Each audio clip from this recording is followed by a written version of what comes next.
Hello friends, कैसे हैं आप सभी। आई होप सब ठीक हो गई। आई एम एडवोकेट कीर्ति शर्मा और आज आपके सामने एक और नए टॉपिक रिवीजन जो कि हमारे सीपीसी एक्ट में आता है उसे लेकर आया हूं। आज हम रिवीजन पर डिस्कस करेंगे कि रिवीजन होता क्या है। पहले हमने इससे जो पहले 2 वीडियोस थी उसमें हमने रिव्यू पढ़ा और रेफरेंस पढ़ा। आज हम पढ़ेंगे रिवीजन। रिवीजन क्या होता है, तो ये भी उन्हीं से रिलेटेड है। कई बार ये क्वेश्चंस एग्ज़ाम में तीनों एक साथ पूछे जाते हैं कि रिव्यू, रेफरेंस और रिवीजन, इनमें क्या फ़र्क है, क्या डिफरेंस है। तो हम रिव्यू और रेफरेंस पहले ही पढ़ चुके हैं बच्चों। तो आज हम पढ़ेंगे रिवीजन। रिवीजन होता क्या है।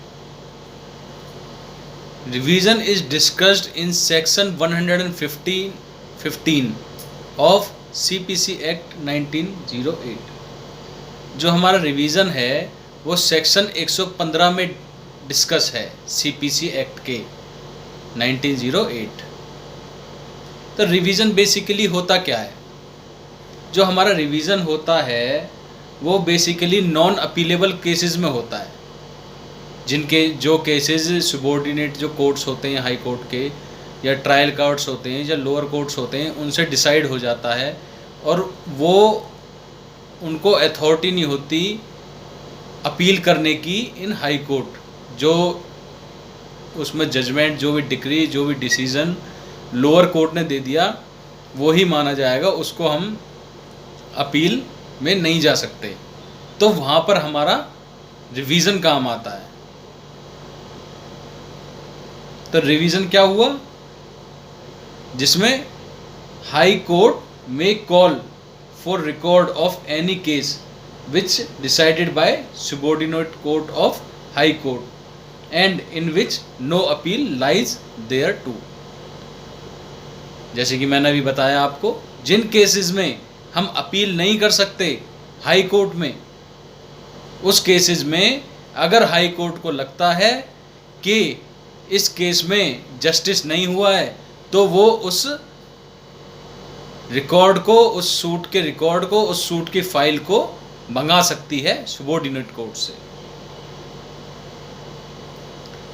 तो बच्चों इसमें कुछ ग्राउंड्स दिए हैं रिवीजन के कि क्या क्या ग्राउंड्स है जिसमें हम रिवीजन फाइल कर सकते हैं।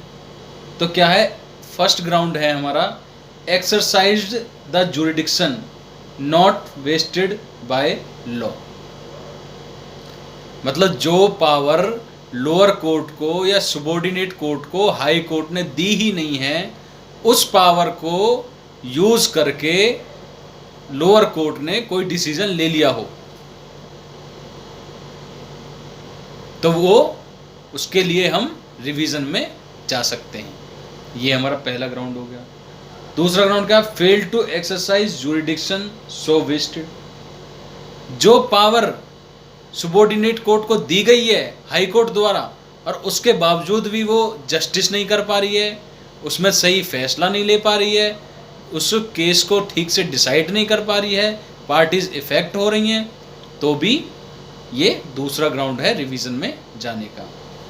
ये याद रखना कि वो सूट नॉन अपीलेबल है इन हाई कोर्ट।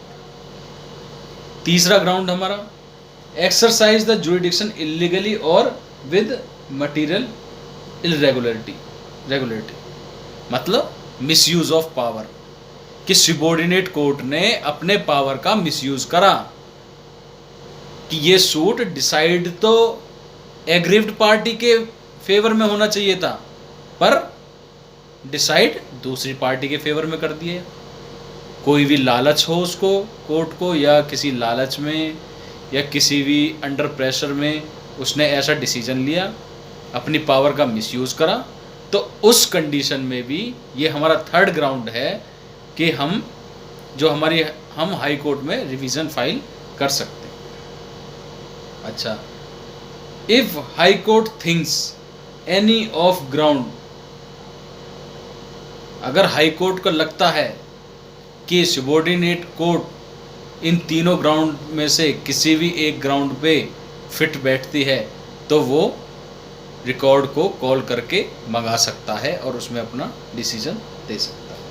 अच्छा, इसमें प्रोविज़ो भी है, इस सेक्शन का एक प्रोविज़ो है कि high court can not reverse change और modify the order which is passed by subordinate court. जो हाई कोर्ट है वो उस ऑर्डर को रिवर्स नहीं कर सकती, उस ऑर्डर को मॉडिफाई नहीं कर सकती जो सबऑर्डिनेट कोर्ट ने एक बार सुना दिया है।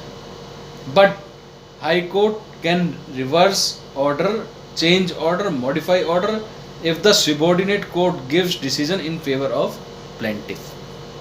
अगर सबऑर्डिनेट कोर्ट ने प्लेंटिफ के फेवर में डिसीजन दिया है तो उसमें हाई कोर्ट ऑर्डर को चेंज भी कर सकती है, मॉडिफाई भी कर सकती है और रिवर्स भी कर सकती है।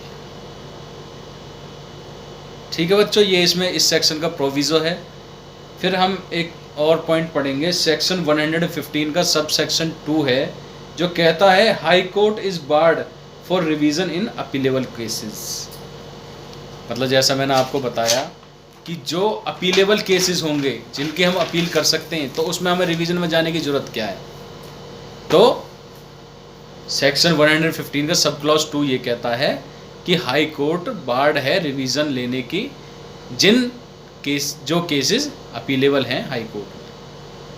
अब एक और है बच्चों हमारा सेक्शन 115 का sub clause 3 says aggrieved person file revision and high court accept it but execution of subordinate court B cannot be stay until high court does not give stay on that। अगर high court में aggrieved party file revision file करती है तो जो नीचे से जो subordinate court द्वारा डिसीजन हुआ है और उस डिसीजन की अगर कोई एग्जीक्यूशन फाइल हो गई है उसको एग्जीक्यूट कराने के लिए, तो उस एग्जीक्यूशन को रोका नहीं जा सकता only on the ground of filing revision. उसके लिए हाई कोर्ट को स्टे देना होगा। अगर हाई कोर्ट स्टे नहीं देगा तो वो एग्जीक्यूशन जो हमारी एग्जीक्यूशन डली हुई है वो नहीं रुकेगी। तो फ्रेंड्स, ये एक छोटा सा टॉपिक था रिवीजन, बहुत ही सिंपल और बहुत ही अच्छे लैंग्वेज में मैंने आपको समझाया है। आपको आई होप आपको समझ आया होगा। अगर आपने अभी तक मेरे चैनल को सब्सक्राइब नहीं करा है प्लीज़ चैनल को सब्सक्राइब करें, लाइक करें, शेयर करें, कमेंट करें।